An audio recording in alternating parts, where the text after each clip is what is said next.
Good afternoon, everyone. Welcome back, and I hope you have had a refreshing lunch and some time to connect with some of the colleagues and connect with each other. And I think we are about to dive into one of the most dynamic topic in the transport sector, green shipping in Asia. And I'm Hui Chen from Clean Air Asia, and I will be guiding you through this afternoon session. And we are pleased to see so many of colleagues joining us today to explore solutions, enablers, and the pathways for the green shipping in Asia. To kick things off, it's my great pleasure to invite Clean Air Asia's Executive Director, Mr. Bjarni Petersen, to give the welcome remarks and frame our discussion. And let's give Bjarni a warm welcome.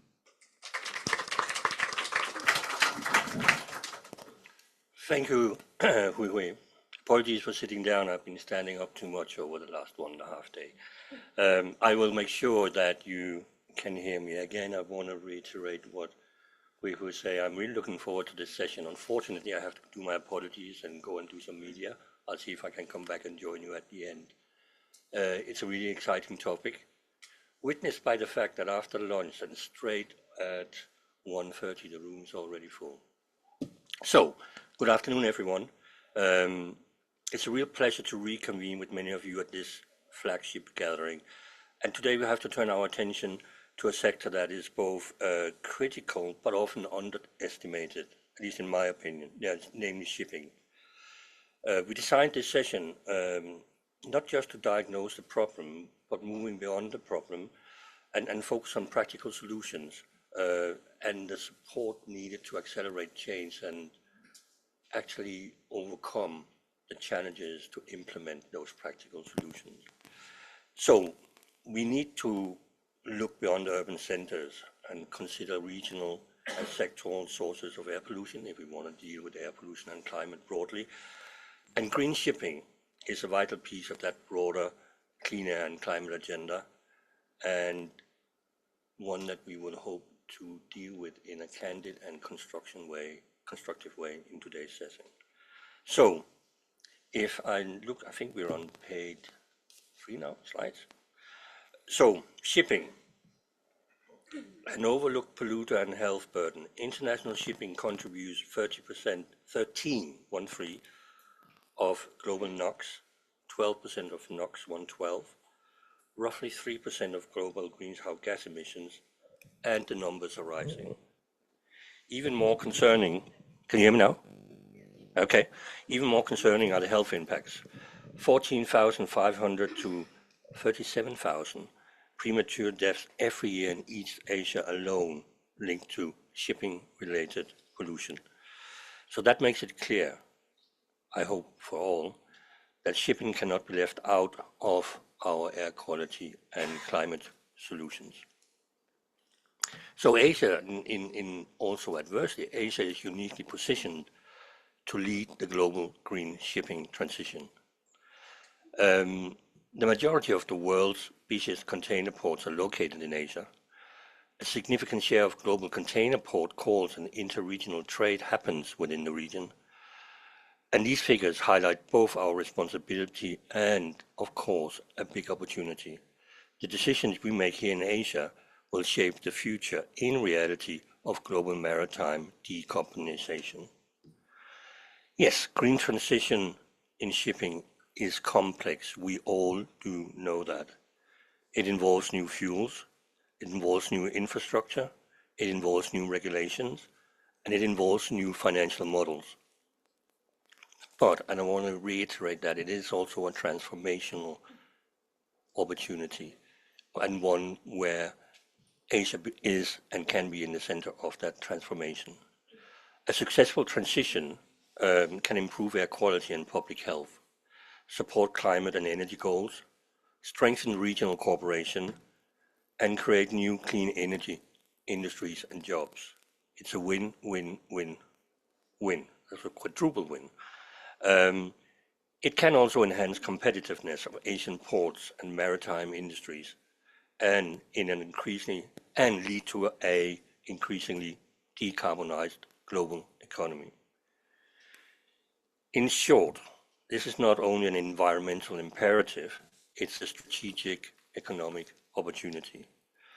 At Clean Air Asia, we support this transition through science-based research, capacity building, regional knowledge exchange, and stakeholder dialogue. Since 2019, we have produced a series of influential studies, Green Pioneer Series, joint research on green shipping, covering both China and Asia-wide developments. These studies track technological, policy, and operational progress and help inform action across the region. Region is a key word here. We also think that regional exchange and regional cooperation is critical for a productive way forward. So, building on our regional sessions at BAQ 2023 and Clean Air Week in 2025, we are pleased to continue advancing this conversation and dialogue today. I want to stress research alone, and I refer to our research. Research alone is not enough. Collaboration is essential, and that brings me to the goals of today's session. We designed this session, or rather Meg, and my staff, designed this session to bring together experts, policymakers, and industry representatives from across Asia and beyond.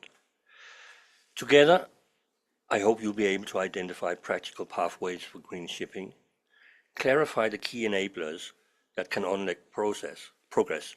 I heard in the opening plenary this morning about the value of key enablers in removing challenges to clean air transition and clean air energy transition.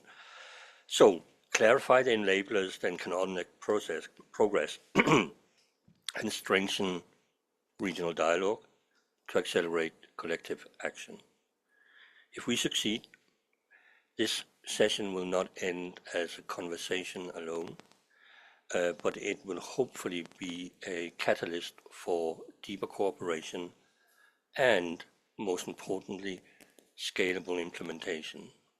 The last word is what some of you will have heard me say in other sessions over and over. We know the solutions, they may be complex, but we really need to look at scalable implementation at this stage. So we hope this session will spark new connections, new knowledge, and new possibilities for collaboration.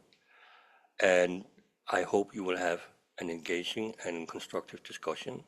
And as I have to send my apologies, I will in advance thank all speakers, panelists, and you participants for coming here.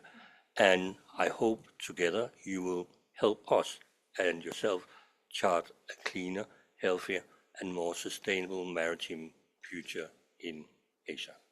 Thank you very much. Enjoy your session. And again, apologies.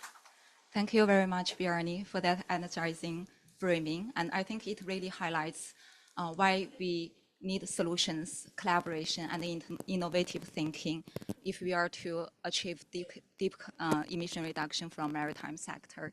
Thank you, Bjarni, again. And in this slide, for the reports mentioned by Bjarni, you can scan the QR code to download them, and we welcome further feedback from any of you. Thank you very much. And I think now we will move into a series of rapid fire pitches from our experts, and each will have around 10 minutes to share the latest solutions, technologies, and pathways in green shipping. And we can think of it as a snapshot tour across what's happening in the region.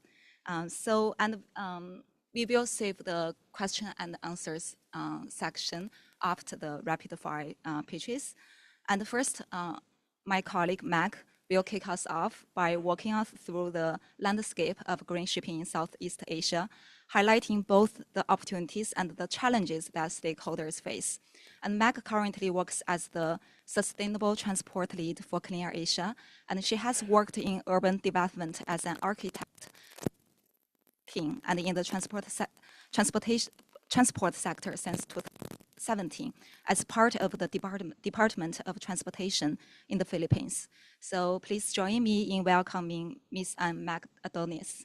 Thank you. The floor is yours. I forgot that I control. Hello.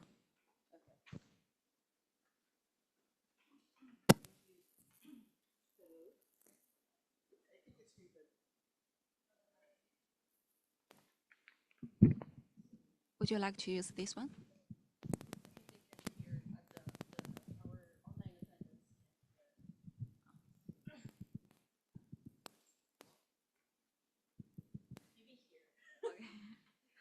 Sorry, we'll try it for the next speaker. Thank you, Wei Wei, for that introduction that you've given us. So I'm here to. Will you? Hello. Okay. Good afternoon, ladies and gentlemen, and partners for sustainable shipping. I'm here to present to you navigating opportunities and challenges, green shipping in Southeast Asia. This is actually a work that done by the Clean Air Asia with our partners from China, Malaysia, Indonesia, the Philippines, and in Thailand. Maritime transport plays a significant role in Southeast Asia and economic development. Around 80% of Asia's trade moves by sea, which highlights shipping's role in the supply chain and regional connectivity. Within Southeast Asia alone, the trade goods reach about 3.19 trillion in Asian trade in goods in 2024. 10 of the 50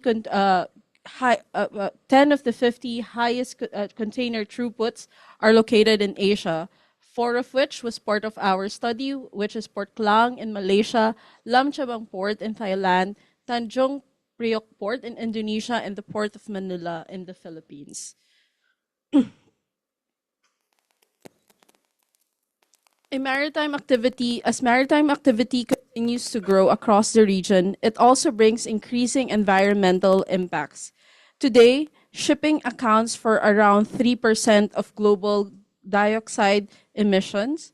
While this number may seem small, it represents 1 billion tons of CO2 emissions every year, comparable to GHG emissions from some major industrial countries. To help you visualize this, 1 ton is equal to driving 6,000 kilometers on a diesel vehicle. So that's just 1 ton, 1 billion for the shipping industry worldwide annually, which equates to the emissions higher than the total emissions of Germany, South Korea, Saudi Arabia, and Indonesia alone.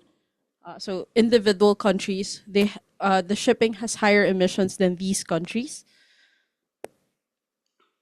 As the global activity continues to expand, maritime emissions are projected to increase significantly, potentially reaching approximately 50% by 2050 if no action is taken. Looking at the figures, it shows that without interventions, emissions from shipping will continue to rise, highlighting the urgency for decarbonizing the sector. So in Clean Air Asia, as mentioned by Bjarne a while ago, in Clean Air Asia, we have done our regional work in both to highlight the importance of maritime transport and the need to reduce the emissions. As such, we've been working with maritime stakeholders across the region through a number of initiatives to support cleaner and more sustainable maritime transport. Building on the efforts, we recently concluded a regional study to deepen our understanding on how green shipping is progressing across the region, and with more that could be done to accelerate this transition. This study focuses on 3 key objectives, which is raising awareness, identifying solutions, and building consensus.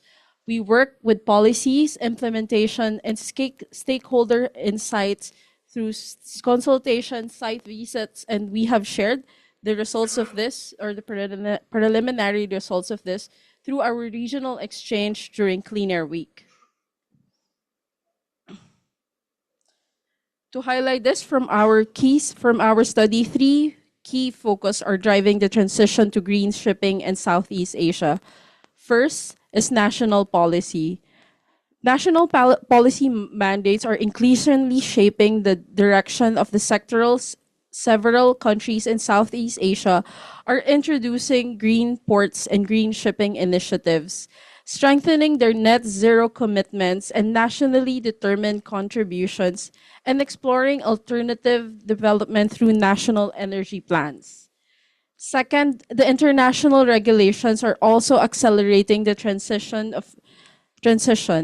Measures introduced by the IMO includes energy efficient measures as energy efficiency existing index, energy efficiency design index, and the carbon intensity indicator under MARPOL, which requires ships improvements and emission intensity reduction.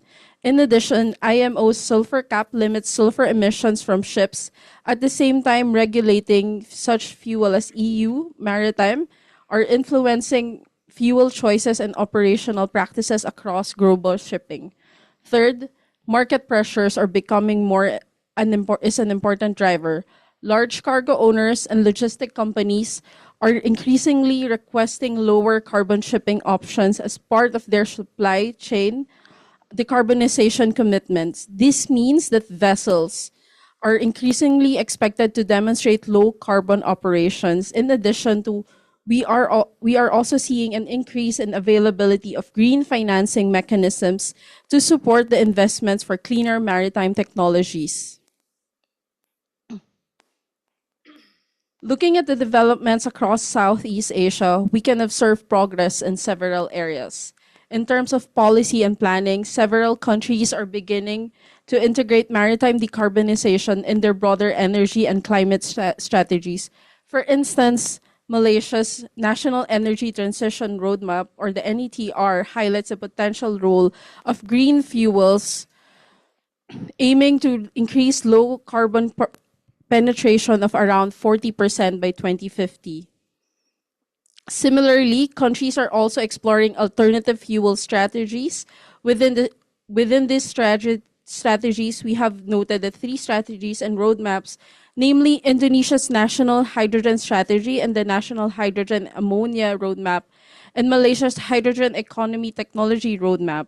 These 3 in particular provides pathways to produce green hydrogen and at the same time consider potential use of maritime transport sector.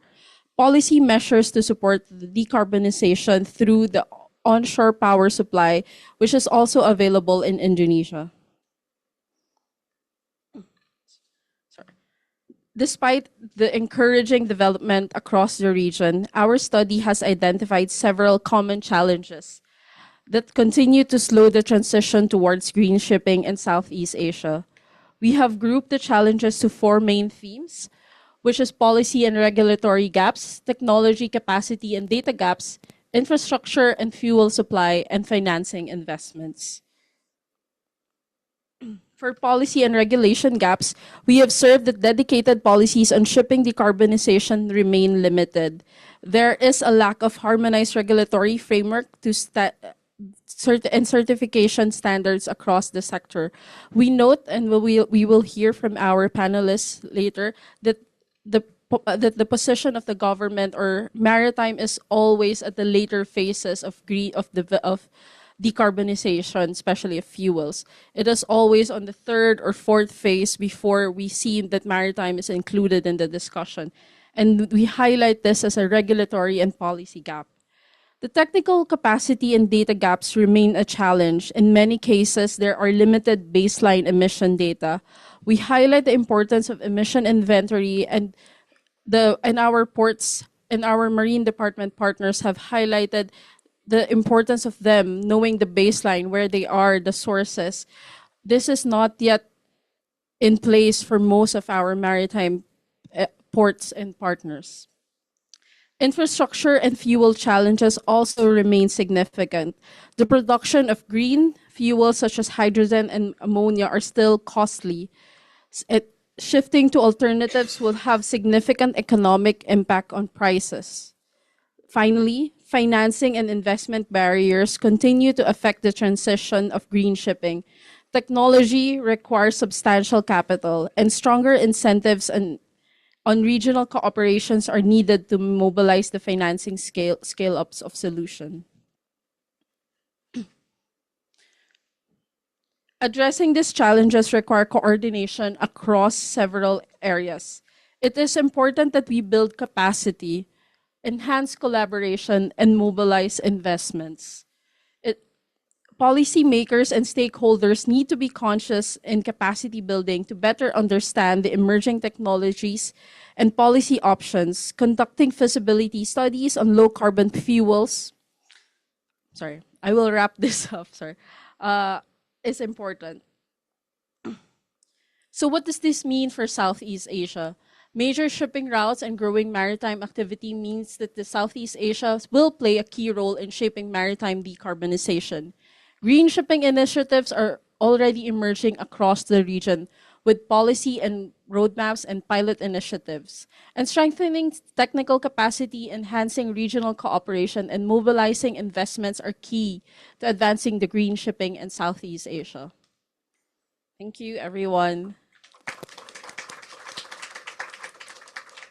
Thank you, Mac, for, I think you send a clear message that there is a growing momentum in Asia to accelerate the green ports and shipping, but there are multiple gaps for us to address. And I think one key message I say is that policy mandates is one of the key drivers, but there are gaps in the policies for effective policy and coordinated policy.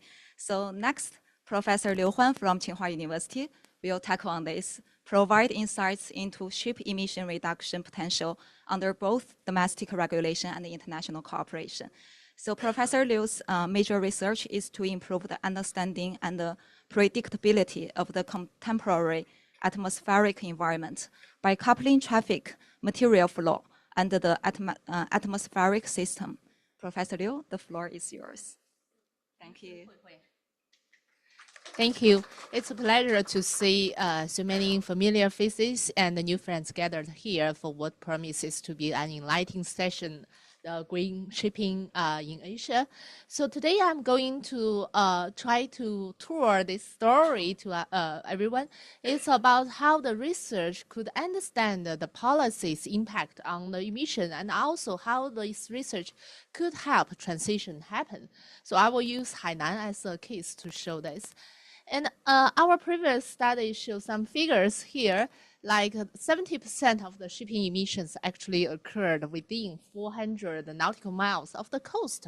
So this is why those shipping emissions matter to air pollutants, even after they were switched to low sulfur fuel since 2020.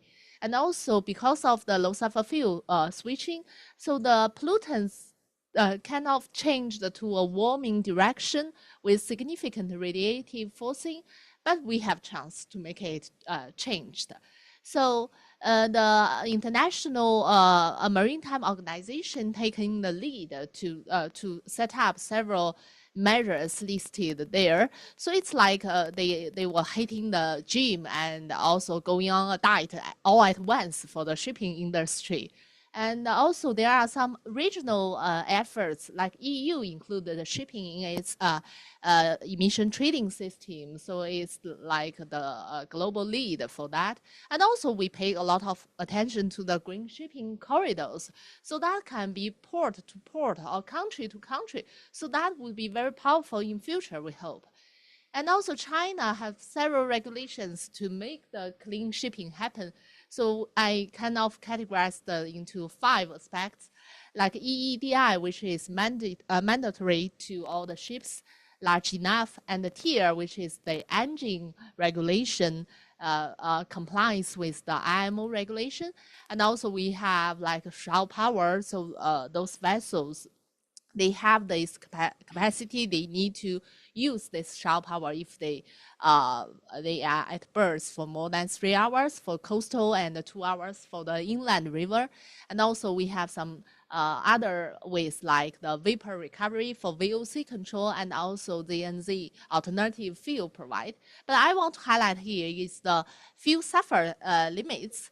So we can see that China with also this is global regulation and how those global, which is the ECE regulation, and also for China, we call it the DECA, DECA, domestic emission control area. So those kind of move the China's shipping sulfur content from very low sulfur fuel oil to ultra low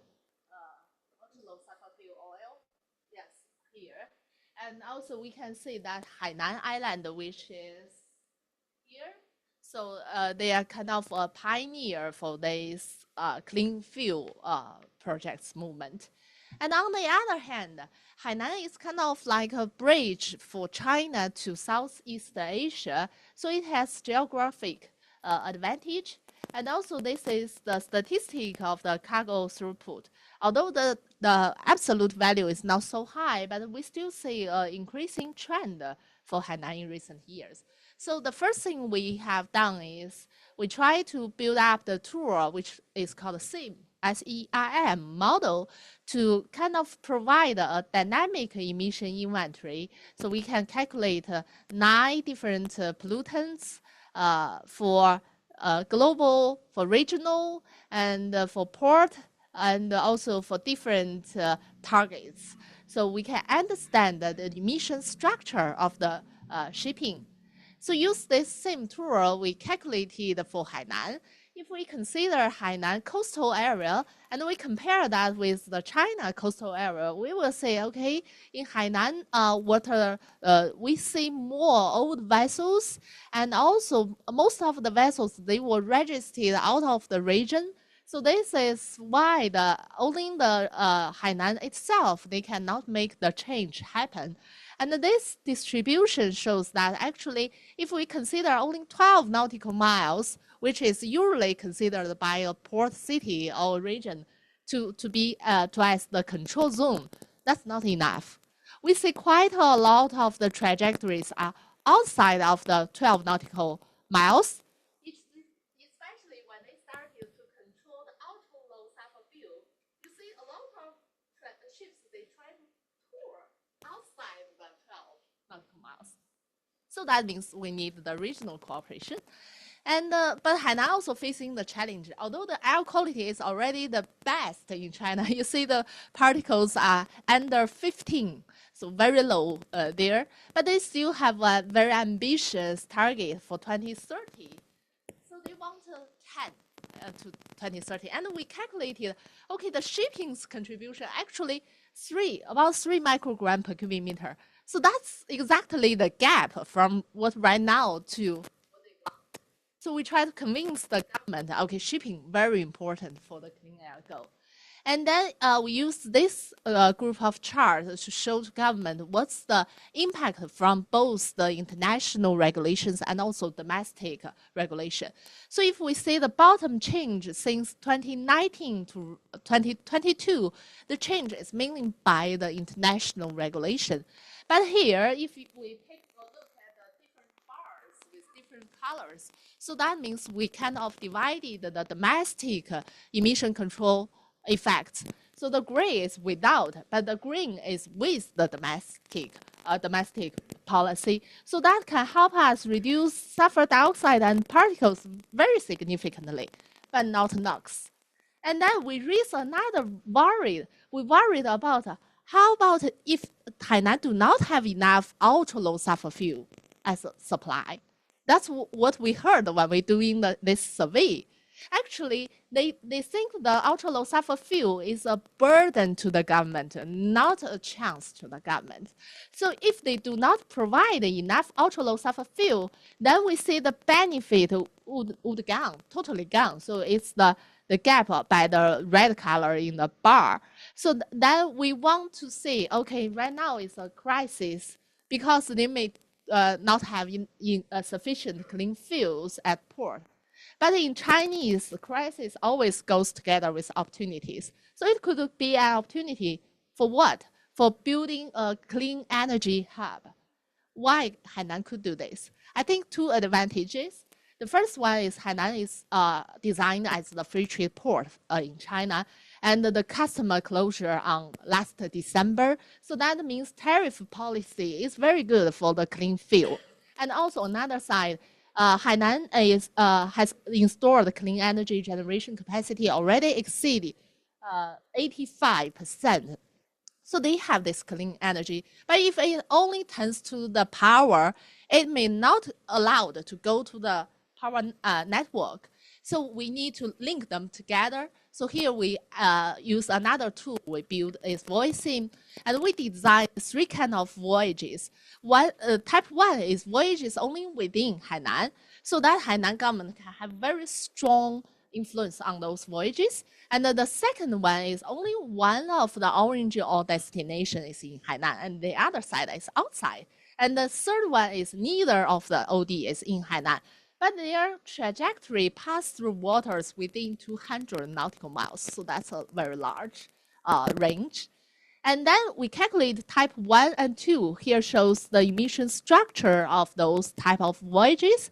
And let's see, okay, if we only control the voyages within Hainan, we covered about 26%. But Hainan outside, Hainan cooperated like with Malay islands, they can contribute another big portion. And also, for example, Hainan and Guangdong voyages also contribute significantly. So that means they are potential. But if we can build these green shipping corridors, then who should we talk to? And then here we listed several potential cooperators, like for Hainan and other Chinese provinces, they could be quick wins because they have very high emissions here by colors, so show high emissions, and also very short distance here. Short distance, it's not okay. Short distance, so it's possible. And for Singapore, like in the middle, so they are game changer because Singapore has very high stakeholder readiness, and also its distance to Hainan is moderate. And how about Australia, New Zealand? They could be our long-term player because they, for themselves, they already have low renewable electricity cost, and also they have long distance. So that means vessels, if they traveled between them, they need to refuel in Hainan. So we could cooperate with them. And how about voyage 3? They do not go to Hainan, but they can be refueled in Hainan. So this map shows all the voyages could be refueled in Hainan with the possibility. And then we define there are very huge potential because the emission reduction potential is 23 times higher than if we just consider the Hainan 12 nautical miles region. So here comes to my conclusion. So for the policy implication, first we convinced that both the international and also regional and the domestic control are very useful, very effective for the emission reduction for some pollutants. But for future, if we want to make the transition happen, we need to have this, at least the regional cooperation happen, because Hainan could be a clean fuel hub for this region. And then here are our papers published as sister papers, all at one volume of this journal. And I would like to thank the CAA's support for this interesting study. And I hope we could discuss in later. Thank you. Thank you, Professor Liu. I think her presentation actually gave us a very strong example of how data and modeling support the policy, active policies step by step, including the DACA, bunkering, and also the green shipping corridor. And I think the one last key word from Professor Liu is the collaboration, regional collaboration. So I think green shipping corridor is actually one of the practice that can link or connect countries and partners across the region. So building on that, we are very pleased to have Ayad here back from C40 cities to join us. And Ayad will dive into green shipping corridor development, exploring how green shipping corridor can create tangible pathways for low carbon shipping. So Ayad is the director of air quality at C40 cities, and he oversees the organization's global air quality program and the ports and the shipping program. He brings more than 2 decades of experience in environmental policy, public health, and urban sustainability. Ayad, over to you. Thank you for joining us. Thank you very much, and thank you to our to the team at Clean Air Asia for convening this fantastic session. And I thought it was a great follow-on from Professor Liu's presentation because I'm going to talk specifically about green shipping corridors as one of the solutions we have for maritime and port decarbonization.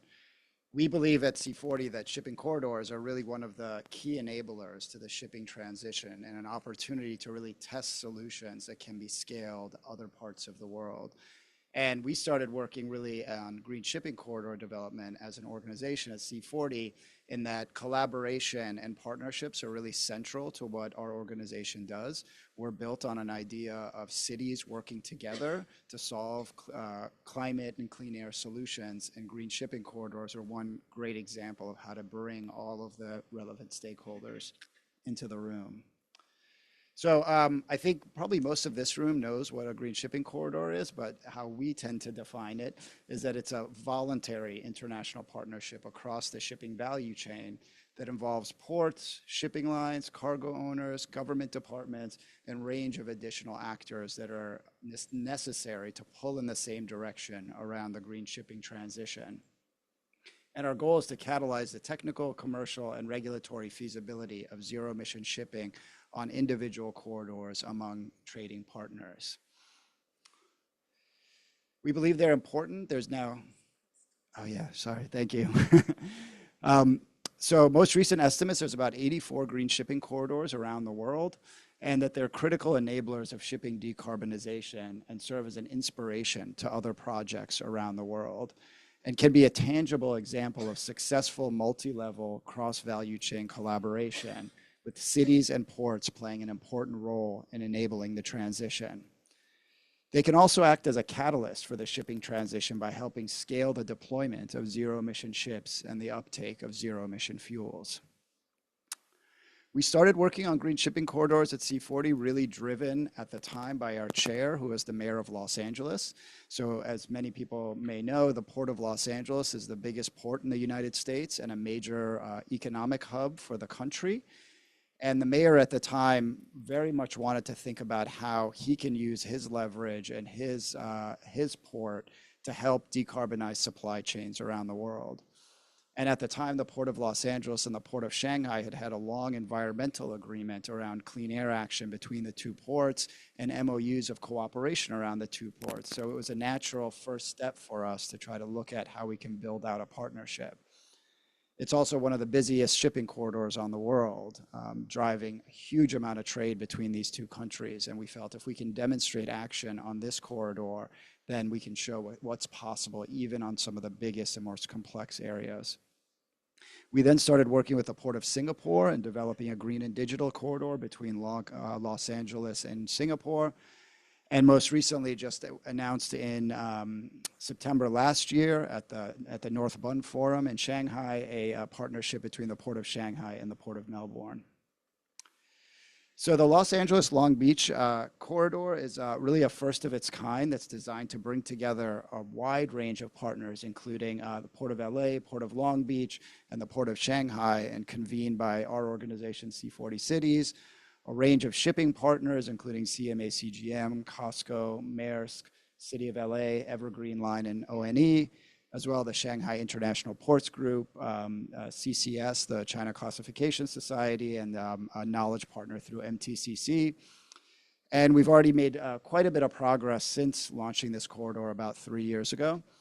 Now that the two ports have expanded shore power infrastructure to reach 100% capability, cutting emissions and improving air quality at the two ports.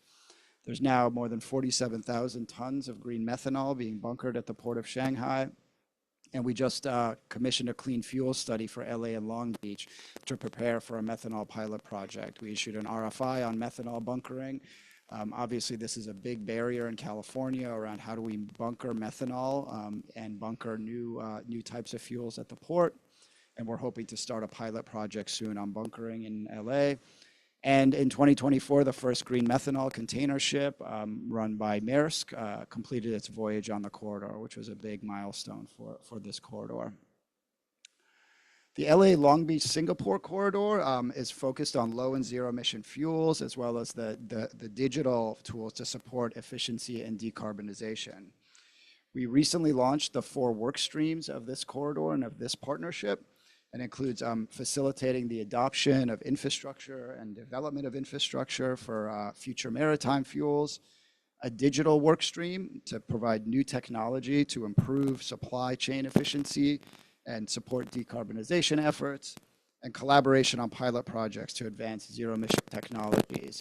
And MOL and K-Line have been formally onboarded as partners to support Southern California and Singapore. And as I mentioned, Melbourne and Shanghai, we announced at the North Bund Forum last year of a new partnership between these ports. And these partners are very interested in working with energy suppliers to provide the zero-emission, near-zero-emission fuels to support this corridor, working on decarbonizing terminal operation and supporting knowledge sharing, technical exchanges, and capacity building between the teams at the ports. So finally, what we see as some of our key goals in these green shipping corridors is to realize actual air pollution and carbon emissions on these corridors for shipping and port-related activities, be able to showcase cutting-edge goods movement technology, decarbonization applications, and best management practices, serve as a model for decarbonizing the movement of goods over large-scale supply chains of all kinds, and catalyze technological and economic policy efforts to progressively decarbonize shipping and port-related activities. So thank you very much. We have lots of information on our site. Please visit it, including annual reports from these corridors. Thank you. Thank you, Ayat, for giving us a very comprehensive overview and the ongoing green shipping corridor pilots nowadays. And I think green shipping corridor is kind of like an express lane for low carbon shipping to try the new technologies and the solutions. And next, we are very pleased to invite our representative from Ministry of Transportation of Indonesia, Ms. Emma Natasia Sidebu, and she will share Indonesia's policies and strategies for decarbonizing shipping sector. Emma is a technical policy reviewer specializing in the maritime sector with expertise in reviewing and developing safety-related regulations. And let's give her a warm welcome.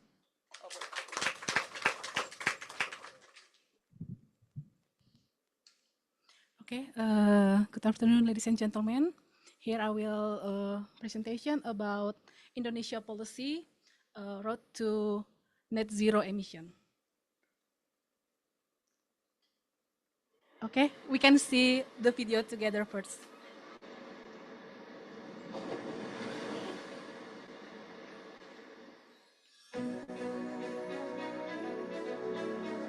Spanning over 17,000 islands and sitting at the crossroads of two oceans, Indonesia is the world's largest archipelagic state, a nation shaped by the sea and built to serve the world through its maritime legacy.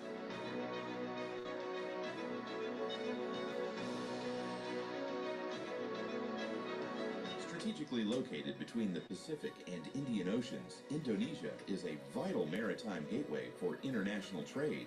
As a member of the IMO Council, Indonesia is committed to fostering a resilient and secure maritime network aligned with global standards. This commitment is embodied in President Prabowo's Astasita vision, advancing good ocean governance and maritime resilience through global cooperation. Indonesia has made significant strides in maritime safety by implementing the traffic separation scheme in the Sundas and Lombok Straits, two of the world's busiest sea lanes, to reduce risk and enhance safety. Since its full implementation in 2020, this initiative has significantly minimized accidents in these strategic corridors. Complemented by the Maritime Safety Information System and real-time e-navigation, Indonesia ensures safe passage for vessels through its waters. Indonesia is actively supporting the IMO's GHG strategy by promoting low-carbon fuels like hydrogen and methanol. We aim to cut GHG emissions by up to 43.2% with international support by 2030. With the Lombok Strait designated as a particularly sensitive sea area, Indonesia shows its dedication to preserving marine biodiversity while maintaining safe, efficient shipping. To To enhance operational efficiency, Indonesia launched Inaportnet, a fully digitalized vessel clearance system now active in 264 ports nationwide. Indonesia have also deployed onshore power supply to reduce portside emissions, aligned with the IMO's carbon intensity indicator, cutting onboard fuel use and improving air quality. Indonesia has ratified key IMO instruments and is a firm advocate for safe navigation, marine environmental protection, and seafarers' rights. As a council member, Indonesia remains fully committed in supporting IMO's reform agenda, promoting inclusive participation and ensuring no one is left behind. With sincere appreciation for the support of IMO member states during our 2024 to 2025 term, Indonesia humbly seeks your continued trust for the 2026 to 2027 period. Together, let us navigate maritime opportunities toward global sustainability. Republic of Indonesia, candidate for IMO Council Category C, 2026 to 2027.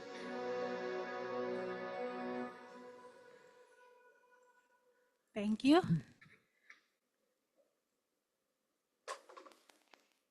Okay, this is Indonesia commitment about on climate change. It started when we joined Paris in 2015, and then we continue to Mr. Prabowo speech, and then until for this time.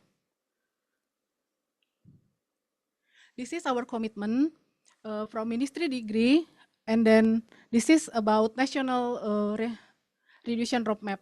Our ministry has prepared study related to roadmap for mitigation action to reduce greenhouse gas emission in the maritime transportation sector towards NZE in 2060 or sooner.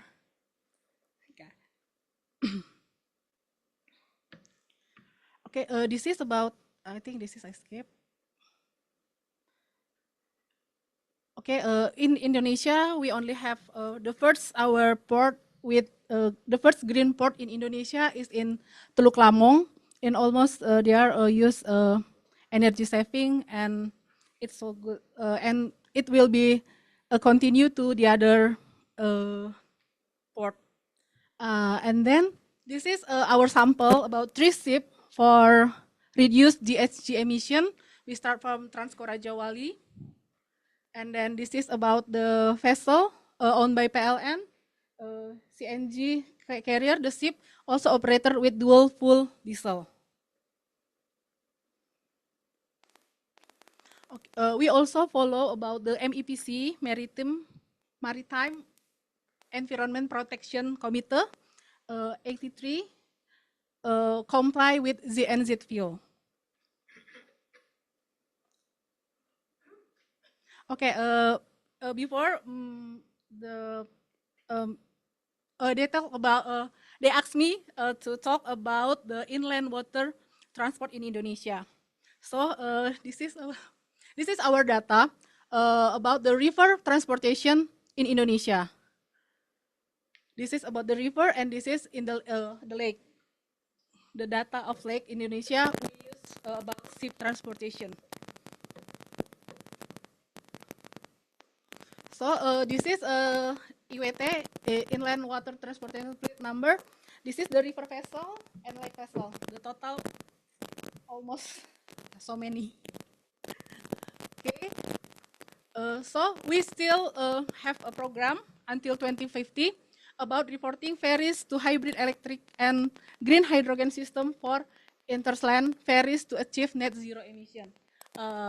We work together with Norway Ministry of Climate and Environment. Okay, this is the major challenge for us about inland water transportation because mostly the vessel are traditional vessel, so not registered to the government. And then aging engines, and then lack of it, and that they also we don't know about their consumption of the fuel, like that. Okay, and yeah, weak of governments and oversight, because we can handle that much ship alone because not registered at all. I think that's all. Thank you. Thank you very much, Emma. I think we also understand that for Indonesia, it's well rich in ocean resources, but also well positioned on the current global situation that we can develop as a first mover in green shipping development. But we can see there are a lot of challenges, especially on the situation or to get a map of the data and the situation going. So speaking of the memorable impact and the data, so we often overlook inland waterways, but they are, of course, a critical piece of the puzzle. So last but certainly not the least, we are pleased to invite Mr. Pangsakon Pampukday from Asian Institute of Technology to share Thailand's progress and experience in navigating inland waterway emission inventory. Yeah, so Pangsakon is a research associate in the Environmental Engineering and Management Program at the Asian Institute of Technology, and his work focuses on air pollution analysis and developing emission inventory management system. Welcome.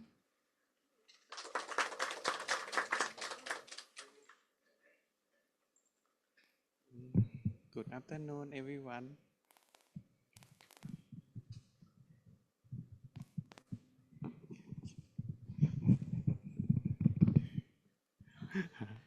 Good afternoon, everyone. My name is Pongsakorn Phanpati, Research Associate at Asian Institute of Technology. Today, I would like to share our study of development of emission inventory of inland water transportation in Bangkok, collaboration project between CCAC and PCD Thailand. So for the transport section in East Bank, for transport sector is Bangkok largest source of air pollution, but for the national agenda target, only monitor in the road emission, but for the inland public boat transportation has remained an unmeasured and unregulated by sport.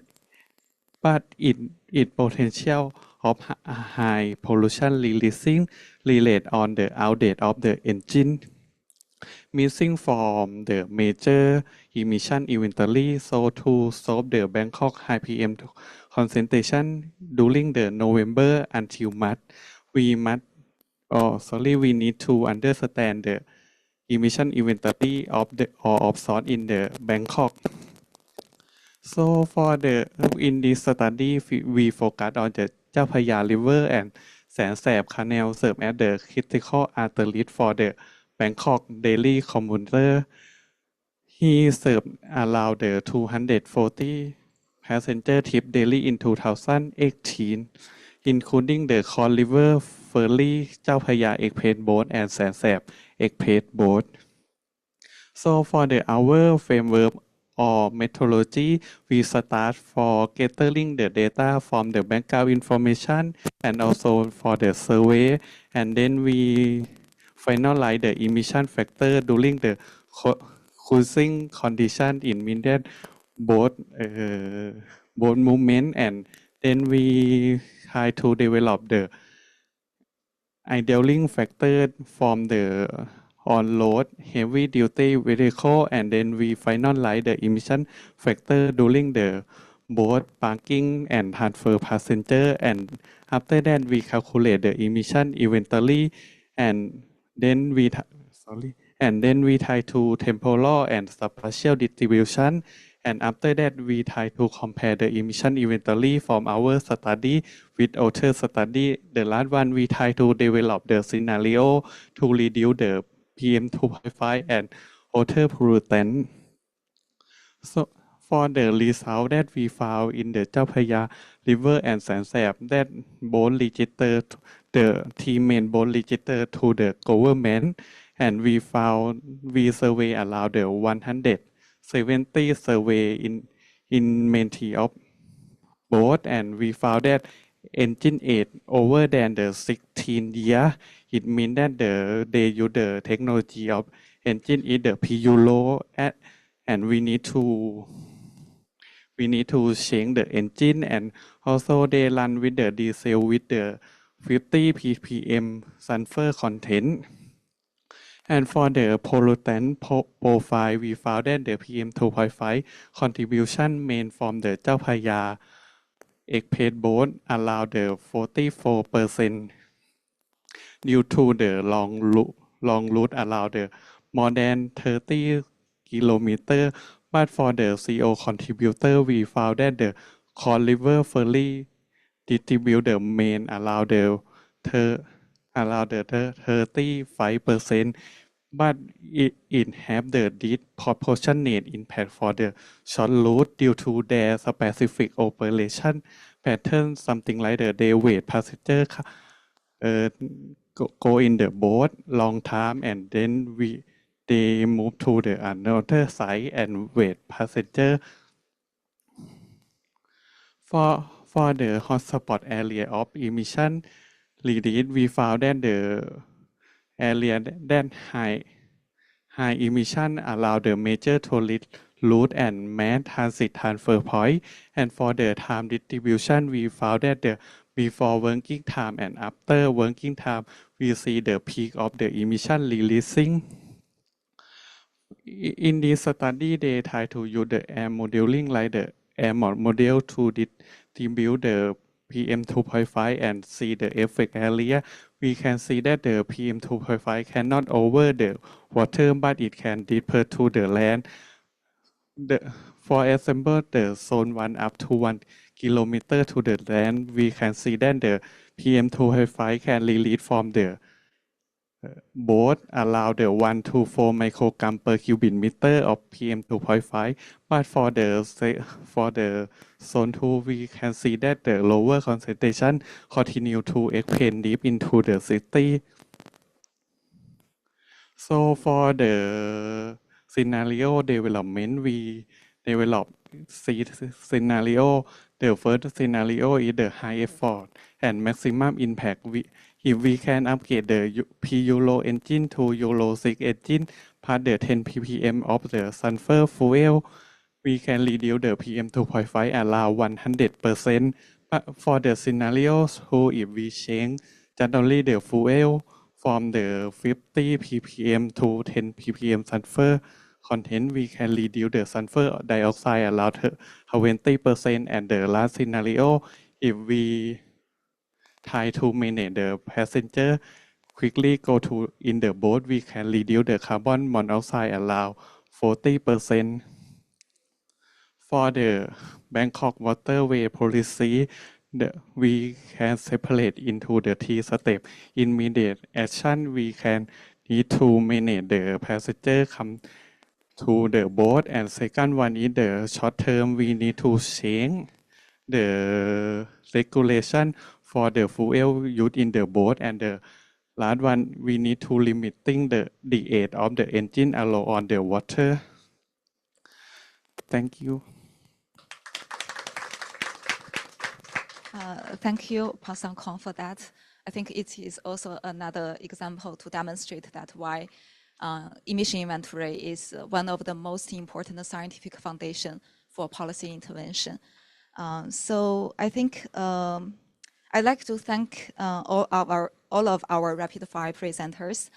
And before we move to the next second, I think we are now 10 minutes behind the schedule.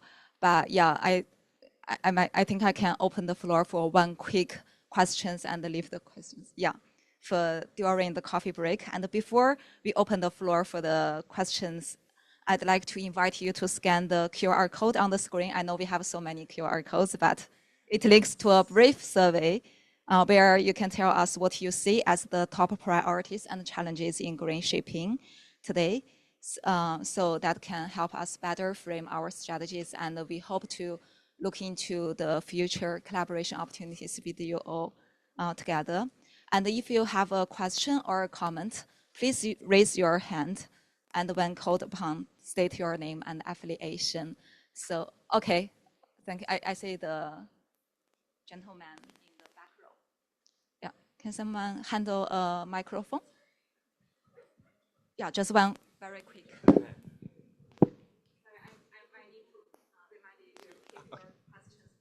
Yes, thank you. Thank you so much for the presentations. And I'm Sebastian. I work with the ADB as a data scientist, and we're looking into low emission zones in Bangkok as well specifically. And I was just wondering if you looked also at the emissions from the vessels that serve the port, and generally the river port emissions. Yeah, that's it. Thank you. Yes, Dr. Pong.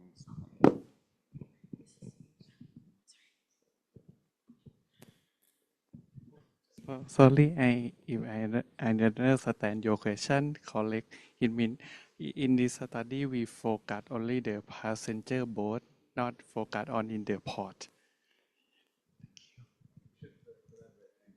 Yeah, thank you.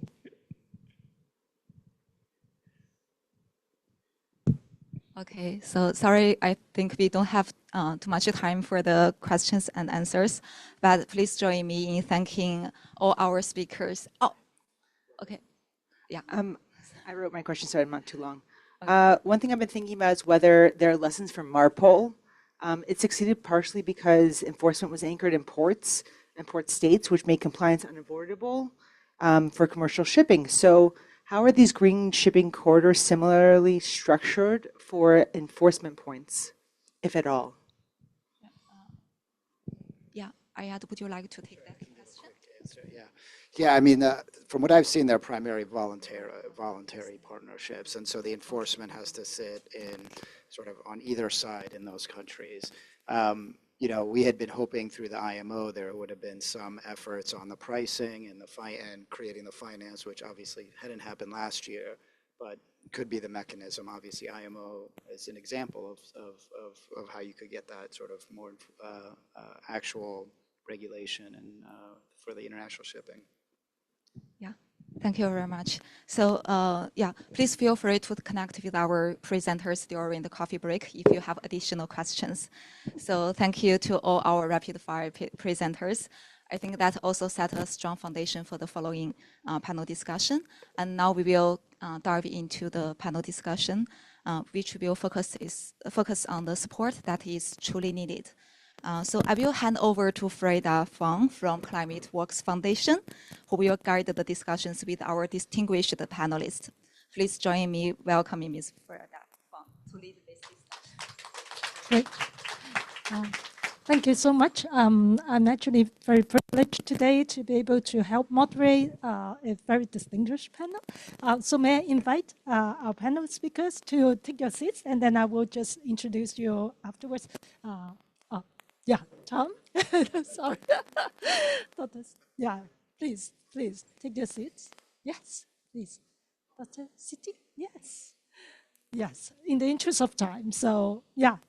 So I'm very happy to have 5 distinguished panelists joining me today, one remotely from ADB. So maybe I would just quickly mention their title, their affiliation, and then we'll go into the question because we don't really have a lot of time.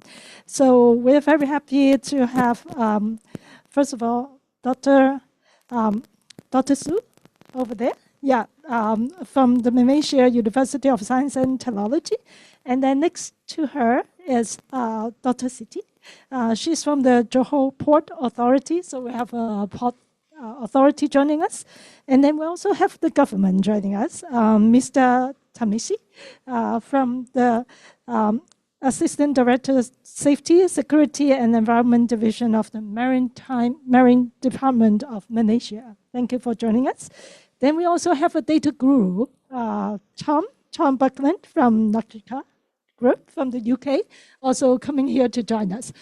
So I think we talked a lot about data. We talked a lot about analysis to help inform policymakers. Maybe we will start with data analysis. Tom, okay, thank you. So from your point of view, I know that you just came from Singapore. So from your point of view, what specific types of evidence or analytical tool are most critical for different stakeholders to make informed decision on green shipping? Because data, of course, is very important, but what type of tool, what type of evidence? Also, oh, sorry. Okay, so it's online. Oh, okay. Yeah. Okay, then maybe I will introduce him when I read the question. Oh, okay. Sorry. Yeah. So maybe I would just also introduce Adrian Simmons from ADB joining us remotely. Thank you so much. Thank you for joining us. So we're going into the first question, but we'll come back to you a little bit later. Thank you for joining us. So going back to Tom. So my question again is about what type of specific type of evidence and analytical tool you think are most critical. Then where do you see the biggest disconnect between available evidence and actual policy? Finally, can you share with us some successful story that we can bridge that gap? Over to you, Tom. Thanks. Yeah, thank you very much. Tom Buckland from Logica Group. And you're right, I've just arrived from Singapore early this morning. And as luck would have it, I've just been delivering a training course on emissions inventories for the National Environment Agency in Singapore as part of a larger piece of work we're doing to help develop a new emissions inventory for the port. So I've got shipping on the brain this week. And yeah, data, I was a little bit worried going into this session of how do you articulate the benefits of data without being able to show something on the screen. But thankfully, because of Professor Liu's presentation and Mr. Pong, thank you very much, you did my job for me. I thought it was superb, just demonstrating the value of that data. I think sometimes an emissions inventory can be seen as an administrative burden, something we have to do. It's complex, it can be hard work, you often have data gaps, but really it's an investment. There is so much value to be drawn from putting in that investment up front. And I think we can see from those presentations, it's like moving from a 2D image to a 3D image. Yeah. You start to see things that you've missed, you start to see interrelationships, you start to see behaviors in the emission sources, and you start to see opportunities. And that is the opportunity where you can then recoup some of that investment that you've made in that data. So although it requires some money up front to collect the data, to interpret it, and do the analysis, all of a sudden you're in a much better position to try and understand what your options are, what they're going to cost, what the impacts of those options will be, and then hopefully to make the right decisions, and then learn from those decisions over time. So I know the focus of this session is on innovation. I don't know if you'd call an emissions inventory innovation. In the 1960s it was. But I would say, it's starting with the fundamentals. It's getting the fundamentals right, investing in those data sets. And we are increasingly in a world where the shipping industry provides a really rich resource for data. AIS data, the transponders that are recording ships around the world is getting stronger and stronger. The new IMO requirements under the DCS, yeah, thank you, is only going to add to that. So I think we're really in an opportunity to strengthen and build those data sets as much as possible.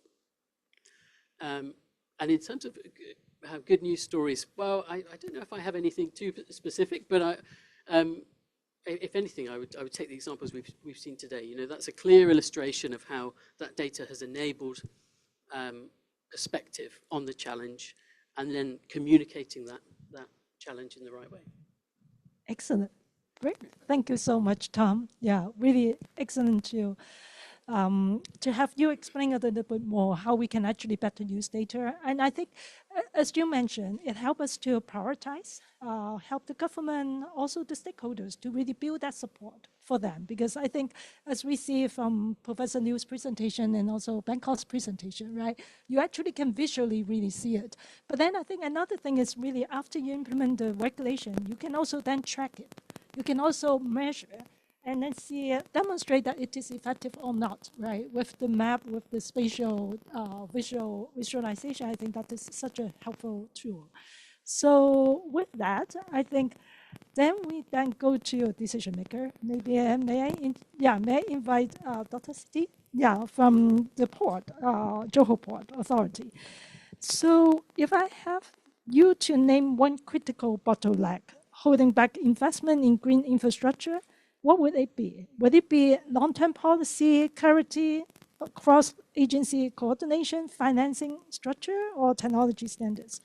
And then after telling us what's the critical bottleneck, may we get you to share some insights about how we can address that? Over to you. I think whatever you have mentioned just now are all the frictions that we have facing the challenges of transition of this using the green fuel. So basically, the challenges that we are having, the transition requires significant capital investment. That's the real thing here, because port is the interface between ship, the ship port interface. So we need to know what are the development on the shipping side, because we could not just put in investment without knowing what are the requirements by the shippings. And we have so many major shipping lines. They have their own interests in terms of where do they get their, where they aim for their fleets to use, because we have alternative fuels like green, methanol, hydrogen, and ammonia. So basically, these are one of the things that we at the port needs to have like a clear, very clear directions, and it has to come from national level and not just port and shipping lines. And of course, the uncertainty around the future fuels.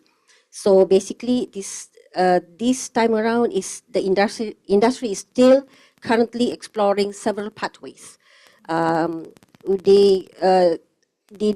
We have not know which green fuel is available for long term. So it makes us difficult in terms of our port planning. And of course, for the existing facilities that we have in the port, going to this transition, there will be some modification. So basically, in terms of supporting the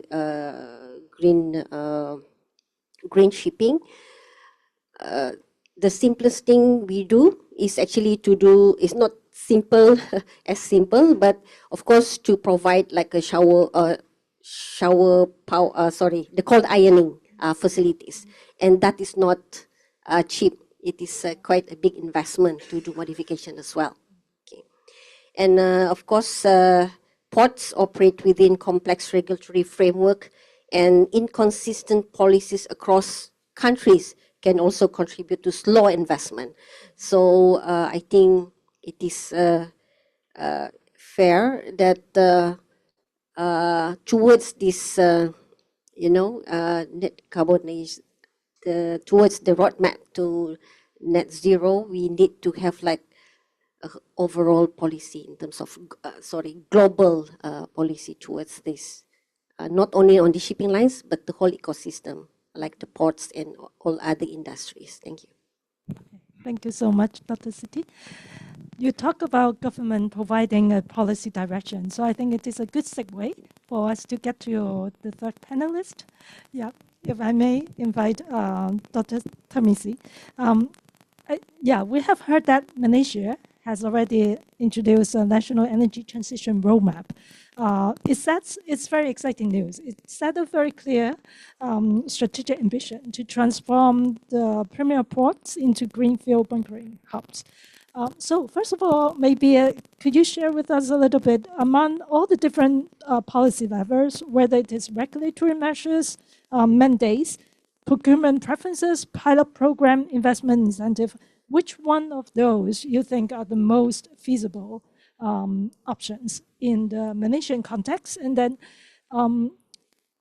how can we actually design all these policy tools to complement and catalyze private sector investment? Because I think government can just provide subsidy for a number of years. We do need to have private sector coming in to provide more sustained capital. So how can we actually combine those? And then what role of this, how can those domestic policy help a way to pave the way to encourage first movers to come into Malaysia to join these efforts? and also maybe initiating green shipping corridors. So please. Okay, thank you, Freda. Thank you as well for the CAA for this very structures. Actually, when we start with the presentation by the MAC, gives the overview on the Southeast Asia decarbonization roadmap, everything, and then we come to the green corridor, and also Professor Liu mentioned about the sample of at the Hainan, and we do have also it's sort of like the various stage of the shipping line actually. So that's how important about the shipping, even though Director did mention in the opening speech that only 3% of the global emission produced by the shipping, but and at the same time as well, we know that more than 80% of the goods is being carried by the shipping line. So which means that when the goods come to the port, so which means that that goods will continue the journey at the land. So which means that that good also have a contribute to the emission a lot. So that's how important of the shipping industry, and why even though the 3%, but it's important to highlight. In the context of Malaysia, before I answer your questions, maybe let me brief the structure of a framework for the Malaysia per se about the maritime decarbonization or maritime GHG in GHG maritime. So we do have Ministry of Transport as parent minister, and myself from the Malaysian Marine Department looking into the shipping perspective, which is the regulatory body for the shipping, look into the MAPOL annexes, and we are the party to the MAPOL. We do have as well several authority for the ports, for instance, Johor Port Authority, and we do have Malaysia Maritime Institute of Malaysia become our think tank for to help the policymaker to make a decision. Apart from that, we do have local university like University Technology of Malaysia and so on. They all support the policymaker. So with regard to your question, for Marine Department of Malaysia, Malaysian Marine Department as a regulatory, so the most important, the first part should be the regulatory alignment with the international conventions. So that's the most crucial part for us. But now the challenge is, last time we make a regulation, we make a law, and then the industry will follow. But this time, due to the very fast technology, the industry do first the technology, and then they come to us, I need this regulation. I changed this, like a doctor said, we do have a methanol, we do have a ammonia and so on. But to the regulator, okay, please make the regulation for us. That is the challenge for us as a government now. It's not really easy to tackle on that.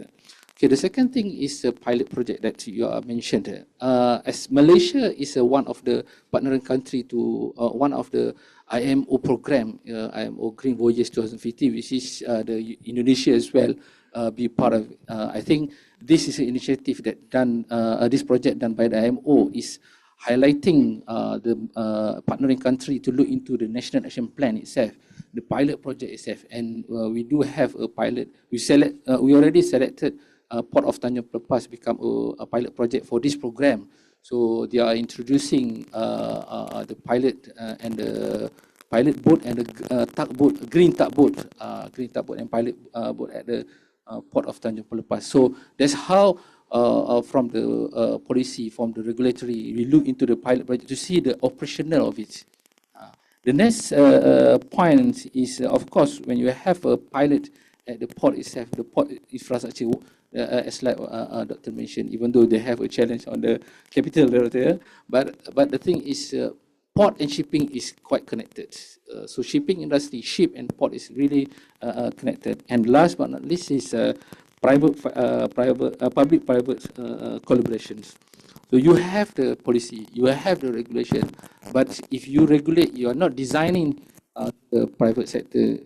I think it's not possible for you to implement whatever policy you have. You can have a 10 of policy, but you well implement. It's better than you have only one policy, but you implement at least 90% of it. So For building on the domestic effort, Malaysia also see a strong opportunity at the regional level as well. So because of we are very strategic, we do have a Malacca Straits, right? So you just imagine this Malacca Strait, nearly 200,000 ship passing through to the Malacca Straits. So these three littoral states, which is Malaysia, Indonesia, and also Singapore, look after not just the navigational per se, but also the marine environment. You just imagine this. One ship can pollute how many tons of CO2, but we are talking about 100 million ship passing through the Malacca Strait.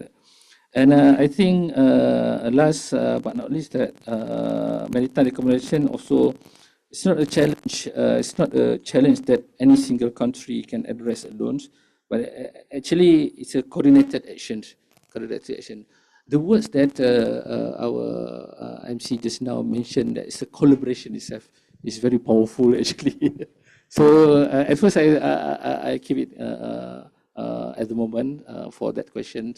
And then maybe come back later for the second round. Thanks. Thank you so much. Really appreciate. Yeah, I think you also highlight a point about private sector and public-private partnership, which is a very important part because now we have seen shipping company actually really leading in showing what kind of future fuels they need and asking for government to support, asking for port to support that. But then, of course, there is also a lot of risks associated with that. What should you be investing in with the high cost of investment into the port infrastructure and the facility to support that transition? So I think we then need to go back to what kind of policy research, what kind of investigation we need to look into, help inform all the stakeholders, because we have the government, we have financier, we have the industry, we have the port. So maybe I can invite our next panelist, Dr. Su. I know that you have been working as an academia, but also have experience working in a think tank to directly advise the government. From your point of view, how can we actually translate research into action? And how can we make sure the research is not really just analytical research, just put on the bookshelf, but actually can be bring to the government to let them make the right decision? And most importantly, would your research also then help to inform what kind of collaboration that we can actually try to facilitate so that other actors like Clean Asia or other NGOs, C40s can also be able to contribute? Thank you. Okay, thank you, Freda. Thank you, CAA. By the way, I would like to just highlight whatever have been presented just now, which then I interconnected into my answer. Just now, I've heard Tom was talking about the how the data would help the government for decision making that would go back to the policy. And then Tarmizi was talking about the coordination effort that you need, the regulatory alignment, whatever we do must be aligned. And even Dr. Siti was talking about how important for them as the port authority to have the national mandate translated again into policy. So to me, I'm very privileged. I'm very privileged. I've been in the middle between being an academia and also with the policy making think tank, I would say, under the Ministry of Transport for the past 3 years. So I would rather say that number one, it must be on policy alignment. As you said just now, it's very true. Many of the research done by the university, it's just left on shelf. We call it as valley of death. Yeah. Even studies have shown that 4.2% of the studies, only 4.2% are actually translated into policy or even the copyrights or patents or commercialization, only 4.2%. And remember, most of the countries in the world, for instance, Malaysia, 90% of the national funding for research is actually transferred to the university. It's not to the research think tank. Research think tank only received 11.4% as of last year for Malaysia. Okay. However, we could see that universities, now I'm talking about Malaysian perspective, okay. Malaysian university, we don't have the access, I would rather say, directly to the government, directly to the ministry, compared to those think tanks. However, we do have a lot of fun. When we do have a lot of fun, be it from the ministries, be it from United Nations, be it from anywhere, any part of the world, even from your organization, Freda, hopefully, okay, this money we use to buy the tools to help to translate this scientific data into actionable policy by the government.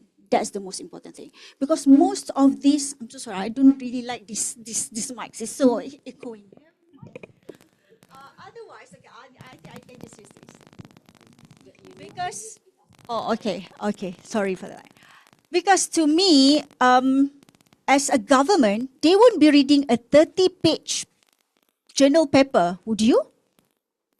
Which usually produced by this academia. So we have these gaps. Sorry, Prof. Liu, that's what you had. I just Googled your paper. It was 34 pages. Okay, the Ministry of Transport won't read this 34-page journal paper. The academia, the researchers, they need to translate this 34 into at least 2 or 3 pages. Okay, and when I was with the Ministry of Transport, the think tank, personally, I don't like having to hear that, okay, the government needs to take very proactive actions in ensuring that the money can be transformed into the green transition efforts.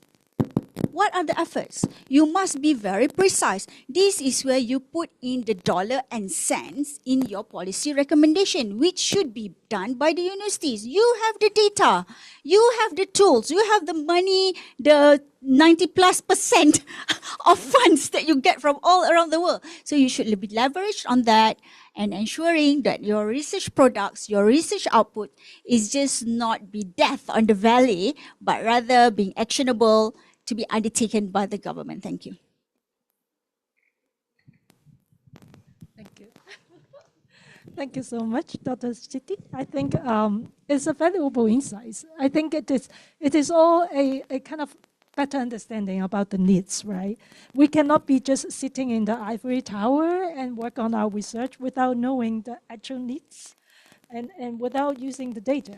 Like, for example, Tom has SSGO and not understanding what the challenges the port is facing and the decision maker, policymakers facing at the government.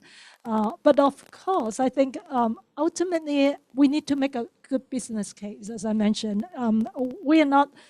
Business is not doing all the green transition for the better good of the society. It is part of it, but they cannot just do things for the better world, but cannot be survived. So we do need to find a way to justify all the investment, whether it is for the reason of climate change, for the reason of public health, or for staying competitive. Like Malaysia is right next to Singapore, which is a really big and dominant port. How can Malaysia stay ahead of the average port and stay competitive with a very strong competitor next door to them? So I think these are all the key questions need to be answered, and that's why I think this dialogue today is really valuable to get all the stakeholders. But one very important part, of course, is capital. And we heard about the lack of capital or the uncertainty around where to spend and how to spend. So I think this brings us to the remote participant, remote panelist. Adrian, sorry for keeping you waiting, but I think you are very essential in this dialogue. So for a financier perspective, I think we do want to learn a little bit more from you. As we have heard, the port need to build the green infrastructure. Ships need to be built, so that require a lot of capital. Hearing the risk mentioned by panelists, especially about in shipping sector, we have this multiple fuel future. How can you what can you offer for us from a multinational bank, some instrument that can help de-risk the future investment, given uncertainty around what kind of fuel will actually become the dominant fuel? Would you help to provide some insights to enlighten us? Andrew? Sure, yes. Can you receive me okay? Yes. Yes? Yes, excellent. Okay, good. Firstly, thank you to Clean Air Asia for inviting Asian Development Bank to attend this very worthwhile conference.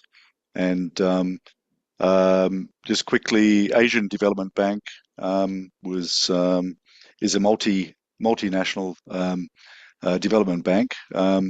It was founded in 1966. There's 69 member countries, and the mandate for ADB is to combat poverty in Asia Pacific, to improve lives and provide great opportunity for the people of the member countries that we represent.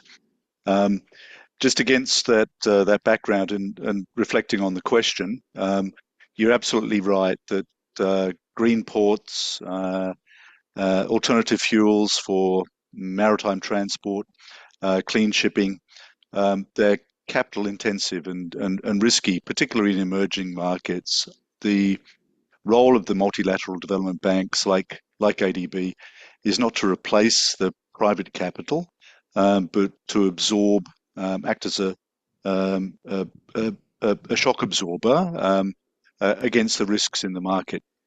So to absorb those that the market can't bear, so that private capital can flow at the scale that's necessary. In listening to some of the presentations today, green shipping was a core subject and a core topic. So in addressing that, the risks in green shipping, developing the transformational agenda, the risks are not just financial; they include policy and regulatory risks. It demands confronting that there's uncertainty with those, as there is with the technology risk, and there's also a first mover risk. The long payback periods that don't match commercial lending, if those aren't addressed, then capital waits, and in often cases it's redirected. So MDBs, de-risk those investments using a few core tools. So like guarantees and credit enhancements to lower the cost of the capital, with blended finance where public money takes earlier, riskier positions to anchor investments that signal the confidence and crowd in the commercial banks and institutional investors. And newer models like this result in pay-as-you-save financing that link to repayments or link to verified performance. And there's also policy-based lending as well, which was part of the discussion today. But finance alone isn't enough. As we heard from many of the speakers and also the panelists, that there needs to be clarity around policies and structured frameworks to allow the financing to flow. So the demand signals and strong project preparation are just as important as the financing itself. So that when ship owners, ports, fuel suppliers, financiers see credible policies, the substantive demand and credible risk sharing, then capital moves very quickly.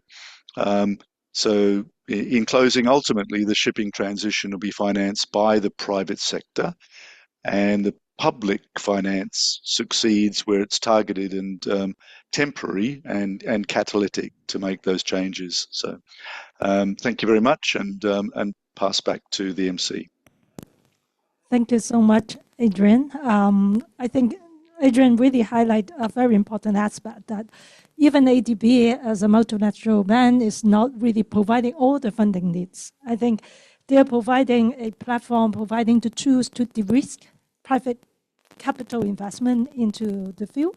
But I think I would just want to summarize very quickly our panel discussion, because I'm aware that we are a bit over time already.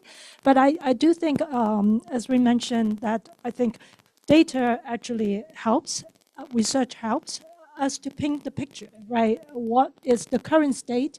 What will be the future state? And how can we get from now to the future? And how to prioritize our action?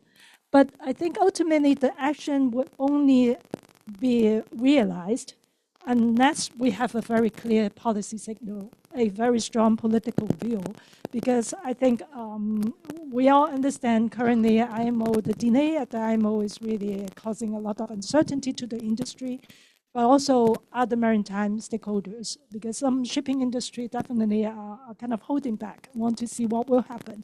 But I think with that still being uncertain, national policy do play a role, especially I think in encouraging some first movers efforts. As we have heard, C40 has been leading a lot of really productive and effective dialogue. At least we know there are actors wanting to really drive that transition. If we will be able to have national policy to encourage that to happen, I think that is particularly helpful in the current state of uncertainty.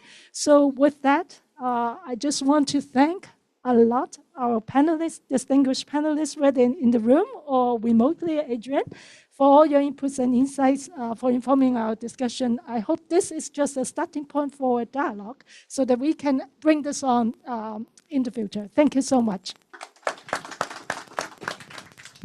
Thank you, Freda, for moderating these insightful discussions. And I know we are running out of time, so I'd like to invite our Executive Director, Mr. Bjarne Petersen, to give a few words. Since you are out of time and due for a well-deserved coffee break, I just want to say thank you to everybody for your participation.